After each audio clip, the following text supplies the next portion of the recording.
But though they may... Recording the last Beatles studio album, Let It Be, was a miserable experience for John Lennon. There was a lot of conflict between band members by the time the group got together to record the album at Twickenham Film Studios and Applecore in London in 1969. Annoying you. And I'm trying to... No, you're not annoying. You know what I mean? Paul McCartney took command of the band during the recording of the album. At the time, there was a lot of tension between him and Lennon due to creative differences, personal tensions, and disagreements over band management.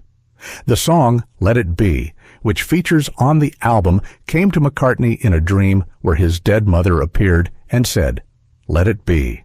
And because of this, the group took a step back and let him take the lead on the song because he was the only one who could do it justice.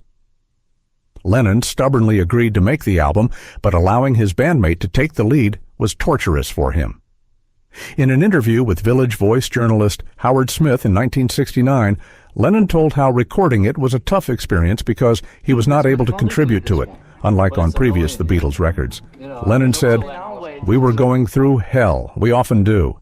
It's torture every time we produce anything. The Beatles haven't got any magic you haven't got. We suffer like hell any time we make anything, and we got each other to contend with. Imagine working with the Beatles. It's tough."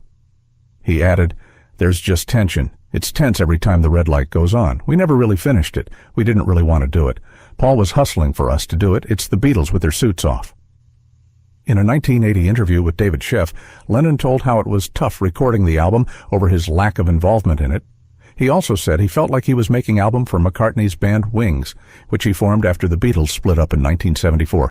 He said, "That's Paul. What can you say? Nothing to do with the Beatles. It could have been Wings. I don't know what he's thinking when he writes, 'Let It Be.'" Lennon also told how it was hell making the film, Let It Be, which documents the group's rehearsing and recording songs for the album. He said, "Even the biggest Beatle fan couldn't have sat through those 6 weeks of misery. It was the most miserable session on earth." After Let It Be hit the shelves, Paul took legal action in December 1970, leading to a high court decision in March 1971 that favored his petition to dissolve the Beatles' business partnership. The rapport between John and Paul had soured towards the end of the Beatles. John criticized some of Paul's work during the latter part of the 1960s. The bad blood between them was also evident in the music they produced in the early days of their solo careers.